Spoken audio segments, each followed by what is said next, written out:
MLC चुनाव को लेकर निशाना साधा गया है। एसपी की षड्यंत्रकारी नीति थोड़ी भी नहीं बदली है, ये बात कही गई है ट्वीट के जरिए। मायावती ने अपने ट्विटर हैंडल पर लिखा है, यूपी विधान परिषद की 2 सीटों के लिए कल हुए उपचुनाव में हार निश्चित होने के बावजूद चुनाव में एसपी द्वारा दलित और ओबीसी उम्मीदवार को खड़ा करना, हरवाना और ज्यादा संख्या बल होने पर इसकी अनदेखी करना ये साबित करता है कि इन वर्गों के प्रति एसपी की षड्यंत्रकारी नीति थोड़ी भी नहीं बदली है। एसपी और इनकी सरकारों के दौरान इनकी ऐसी ही संकीर्ण और घृणित राजनीति से दलितों, अन्य पिछड़ों और अकलियत समाज के लोगों का काफी अहित होता रहा है। इसलिए आगे ऐसे नुकसान से बचने के लिए इन वर्गों के लोगों को हमेशा बहुत ही सावधान रहने की सख्त जरूरत है। तो एसपी उम्मीदवार को लेकर सवाल खड़े किए गए हैं बीएसपी अध्यक्ष मायावती की तरफ से, क्योंकि एमएलसी के जो चुनाव हुए हैं कल, उसका रिजल्ट भी अब आ चुका है और इसी बात को लेकर बीएसपी अध्यक्ष मायावती ने अखिलेश यादव पर निशाना साधा है। ट्वीट करके जवाब दिया है, निशाना साधा है बीएसपी अध्यक्ष मायावती ने। तो देखिए, एसपी की षड्यंत्रकारी नीति बदली नहीं गई है, ये बात कही गई है बीएसपी के ट्विटर हैंडल से। और राकेश त्रिपाठी बीजेपी प्रवक्ता हमारे साथ फोन लाइन पर जुड़ गए हैं। राकेश जी, क्योंकि जो कल एमएलसी के चुनाव हुए हैं उसमें समाजवादी पार्टी की हार के बाद यहां पर बीएसपी अध्यक्ष मायावती ने निशाना साध दिया है कि उनकी षड्यंत्रकारी नीति में कोई बदलाव नहीं हुआ है, आपका पहला रिएक्शन? देखिए, बात स्पष्ट है कि जब ये चुनाव घोषित हुआ था तभी से पूरे उत्तर प्रदेश की जनता, सभी राजनीतिक विश्लेषक सब इस बात को जानते थे कि ये चुनाव भारतीय जनता पार्टी ही जीतेगी। भारतीय जनता पार्टी के पास ही आवश्यक जो जीतने के योग्य मत चाहिए वो मत भारतीय जनता पार्टी के पास थे। समाजवादी पार्टी ने कैंडिडेट खड़े किए और जानबूझ करके उन्होंने, जब हार अपनी जानते थे कि हार होनी है, तो एक जाति को लुभाने के लिए उन्होंने जानबूझ करके ऐसे कैंडिडेट बनाए। अगर उनके पास जिताऊ संख्या होती, उनके पास इतने मत होते, तो निश्चित तौर पर उनके कैंडिडेट्स किस जाति के होते, उनका जुड़ाव कहां से होता, किस क्षेत्र से होते, ये सारी बातें उत्तर प्रदेश की जनता जानती है।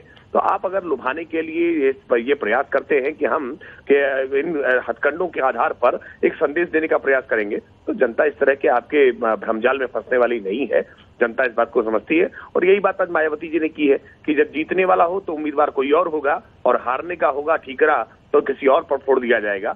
यही समाजवादी पार्टी की रणनीति रही है और समाजवादी पार्टी की रणनीति जनता के सामने उजागर हो गई है। बिल्कुल राकेश जी, क्योंकि ये देखा जा रहा है क्योंकि जातीय समीकरण को बैठाने के लिए, जातिगत चीजों को करने के लिए समाजवादी पार्टी की तरफ से उनके उम्मीदवार सामने आए, लेकिन बड़ी हार हुई। उस हार को ना मानने की वजह से बड़ी बड़ी बातें की जा रही हैं।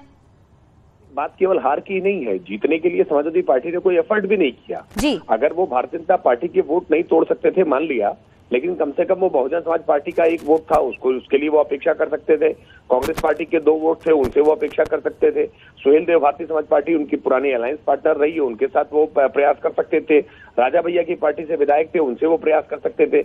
लेकिन उन्होंने अपने कैंडिडेट्स को जिताने के लिए किसी तरह का कोई एफर्ट तक नहीं किया कि जानबूझ करके अपने कैंडिडेट्स इस दलित पिछड़े के नाम पर घोषित किए ताकि उनकी पराजय हो सके। यानी दलित पिछड़े को हारने के लिए आपने समझा है और जीतना होगा तो अखिलेश यादव जी अपने सजातीय बंधुओं को सामने लेकर आएंगे। ये बात उत्तर प्रदेश की जनता जानती है, पहचानती है, इसलिए उनके कंडों का कोई असर जनता पर नहीं होने वाला। ठीक, राकेश जी आप हमारे साथ बने रहिएगा। समाजवादी पार्टी से राजपाल जी हमारे साथ जुड़ गए हैं। राजपाल जी, क्या सिर्फ उम्मीदवार चुनावी मैदान में उतारने से ही चुनाव जीत जाते हैं क्या? देखिए, इस लोकतंत्र की रक्षा के लिए, क्योंकि सभी दलों ने शस्त्र डाल दिए, बीजेपी के अन्याय, अत्याचार और जो तानाशाही है उसके खिलाफ तो सभी पार्टियों ने शस्त्र डाल दिए। समाजवादी पार्टी लड़ रही है, माननीय अखिलेश यादव जी लड़ रहे हैं, उनके अन्याय, अत्याचार, लोकतंत्र, संविधान बचाने के लिए लड़ रहे हैं। कहाँ ये तो बताए ना, ये दल जो बता रहे हैं, वो दल कोई चुनाव लड़े क्या जिला पंचायत अध्यक्ष का?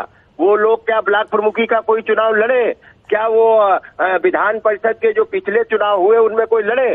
समाजवादी पार्टी लड़ रही है। राजपाल जी, मेरा सवाल आपसे एक ये है कि क्या कोशिश की गई आपकी तरफ से ताकि जो आपके उम्मीदवार चुनावी मैदान में है वो जीत जाए इससे? और ये भी देखा गया कि बुआ की तरफ से बबुआ पर निशाना भी साध दिया गया, इस पे आप क्या कहेंगे फिर? तो देखिए, पहली बात तो बुआ बबुआ, हाँ, ये आप बीजेपी की भाषा मत बोलिए। नहीं, ये बीजेपी की भाषा नहीं है, ये पूरी जनता जानती है, ये बीजेपी की भाषा नहीं है। आपकी लैंग्वेज, वो एक राष्ट्रीय अध्यक्ष है, पूर्व मुख्यमंत्री राकेश जी, नहीं राकेश जी हमारे साथ हैं। राकेश जी, आप इनकी बात का जवाब दीजिए। राकेश जी क्या बोलेंगे?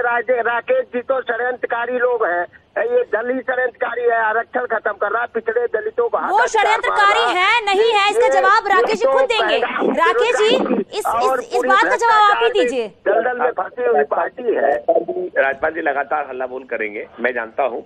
देखिए, सच ये है कि बुआ जी का संबोधन अखिलेश यादव जी मायावती जी के लिए करते रहे और बबुआ का संबोधन मायावती जी अखिलेश जी के लिए करती रही, और दोनों लोगों ने अलायंस पार्टनर किया है। तो बुआ बबुआ कोई भाजपा के शब्द नहीं है। बुआ बबुआ तो आपकी पार्टी के लिए भी लोग रंगा बिल्ला बोलते हैं।